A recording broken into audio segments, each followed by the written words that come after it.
राज्यसभा की खाली हुई सीटों के लिए बीजेपी से उत्तर प्रदेश के 7 उम्मीदवारों ने नामांकन कर दिया है। राज्यसभा सीटों पर होने वाले चुनाव में बीजेपी ने कांग्रेस छोड़कर पाला बदलने वाले आरपीएन सिंह और राष्ट्र प्रवक्ता डॉक्टर सुधांशु त्रिवेदी सहित 7 नेताओं के नामांकन दाखिल किए हैं। तो वहीं नामांकन से पहले बीजेपी मुख्यालय में सभी 7 प्रत्याशियों का स्वागत किया गया। इस दौरान सीएम योगी आदित्यनाथ, उप मुख्यमंत्री केशव प्रसाद मौर्य और ब्रिजेश पाठक सहित बीजेपी प्रदेश अध्यक्ष भूपेंद्र चौधरी और कई अन्य नेता मौजूद रहे। हमारे मंच पर हमारे प्रदेश के अध्यक्ष आदरणीय भूपेंद्र चौधरी जी, हमारे पूर्व प्रदेश अध्यक्ष और जल शक्ति मंत्री स्वतंत्र देव जी, और हमारे जो अभी जिनको आपने सुना आदरणीय हमारे ब्रिजेश पाठक जी, उन्होंने बहुत सारा विस्तार से बताया है, इसलिए मैं वो बात दोहराना नहीं चाहूंगा। बोलिए भारत माता की। आपस में चर्चा नहीं, 5-7 मिनट में बात खत्म हो जाएगी। जरा जो अंदर इधर आ रहे हैं कम आइए जरा।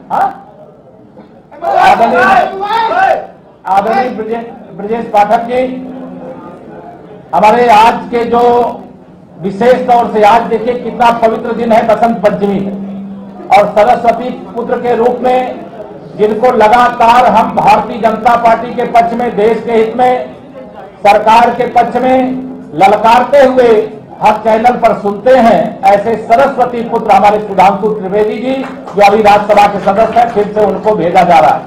हमारे केंद्र सरकार में मंत्री रहे बहुत धीर गंभीर नेता आदरणीय आरपीएन सिंह जी, जिनको भारतीय जनता पार्टी ने राज्यसभा के लिए नामित किया है।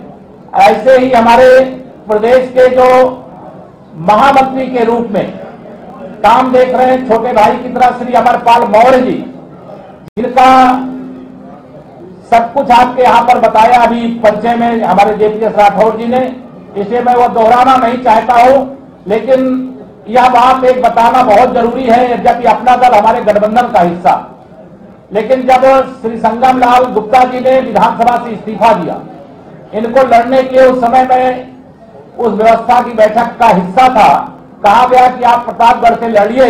इन्होंने कहा मैं लड़ूंगा तो कमल के फूल से लड़ूंगा, अन्यथा विधायक नहीं बनना स्वीकार है। ये इनकी बड़ी बड़प्पन था, और आज पार्टी ने उनके इस त्याग को राज्यसभा में भेज करके बढ़ाने का काम किया।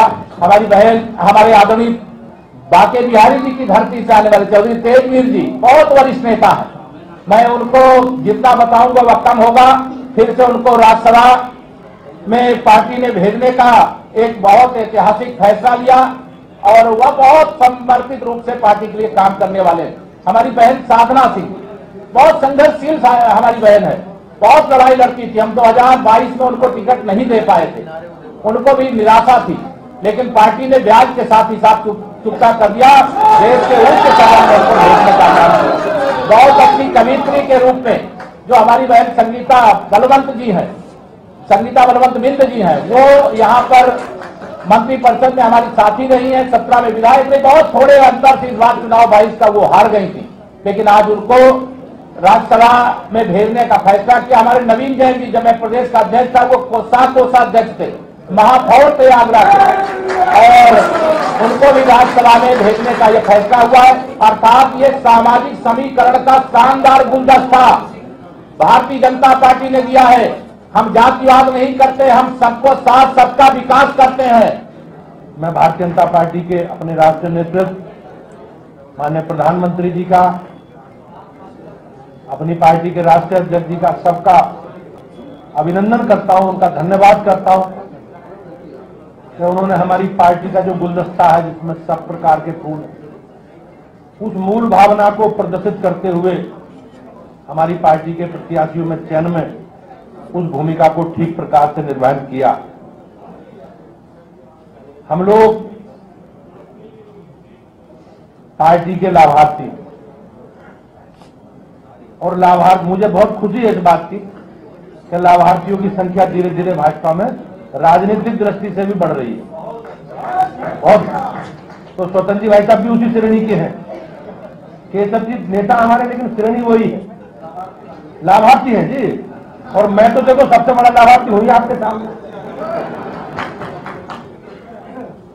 और हमारे 7 लोग अपने भाई साहब के साथ, आरपीएन सिंह जी के साथ सहित सभी 6 लोग उस सदन में जा रहे हैं। हमारी पार्टी के सीनियर लोग हैं। लंबे कालखंड तक इस विचार, देखिए आज का दिन बहुत सुखद दिन है हर भारतीय के लिए, क्योंकि विश्व के इतिहास में पहली बार अबू धाबी में आज मंदिर का उद्घाटन हो रहा है और माननीय प्रधानमंत्री जी आज उसका उद्घाटन करने के लिए हैं। तो मैं कह सकता हूं हर भारतवासी के लिए और हर अप्रवासी भारतीय के लिए भी ये गर्व का विषय है। ये शताब्दियों का नहीं, सहस्राब्दी के गर्व का विषय है। यूएई के साथ भी सर लगातार संबंध जो है वो भारत के द्वारा अच्छे होते। देखिए माननीय प्रधानमंत्री जी ने बताया, आप देखिए कितनी मजेदार बात है।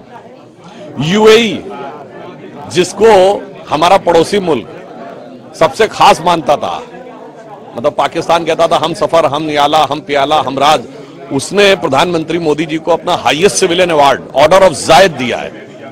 और आज वहां के शेख मोहम्मद बिन जायद जो क्राउन प्रिंस हैं अबू धाबी के, वो स्वयं उनको रिसीव करने के लिए वहां गए। आप बताइए, उनको बेचारों को वो ढंग से खैरात नहीं दे रहा है और यहाँ प्रधानमंत्री जी के लिए पलके बिछा रहा है। तो मुझे लगता है कि आज की घटना के बाद हमारे पड़ोसी मुल्क पर तो वो पंक्ति लागू होती है कि इस भरी दुनिया में कोई भी हमारा न हुआ, गैर तो गैर थे, अपनों का सहारा न हुआ। मोदी जी ने आज इस स्थिति में लाकर उनको खड़ा कर दिया है।